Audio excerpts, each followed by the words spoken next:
Charlie. Patawarin mo sana ako. Gusto ko magpasalamat sa'yo sa pagligtas mo sa akin.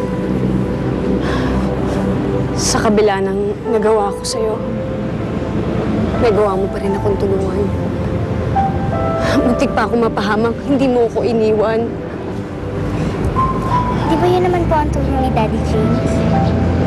Ang tumulong sa mga nangangailangan. Kagaya po ng tulong na ginawa niya nung inampun niyo ko dati. Patawarin mo sana ako, Charlie. Naging masama ako sa'yo. Patawarin mo ako.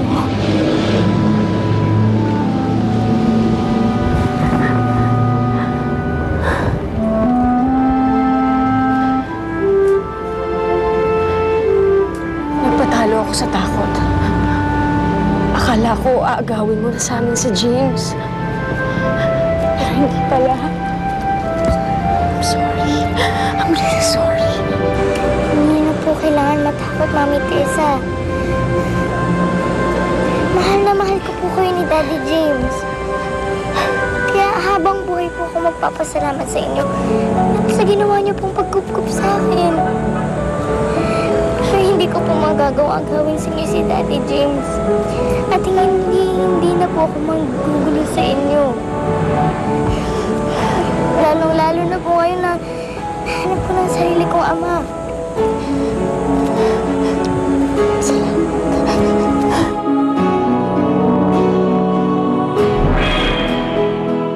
Charlie!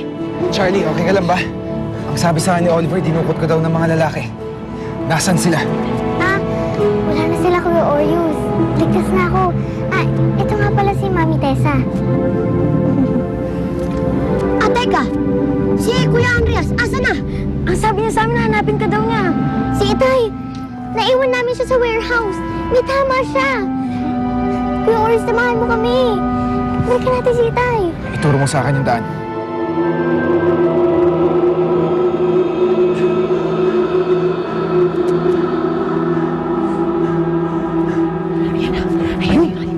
Ayun yung halimaw. Tanda kayo. Masyado may iba, ha? Halika na! Talino! Talino! Marot! Baka makawala ba yan? Isan ko! Wala ba yan? Mas ka na ngayon, halimaw! Mas ka na! Gusto ko mapalapit ka ulit kay Oliver para makuha ko ang gusto ko sa kanya. Ano yun? Ang espada ni Panday. Pinapatawag niyo daw po ako. Wala si Sarah sa kwarto, naglayas. Saan siya nagpunta? Ako na! Hoy! Huwag kang matakot.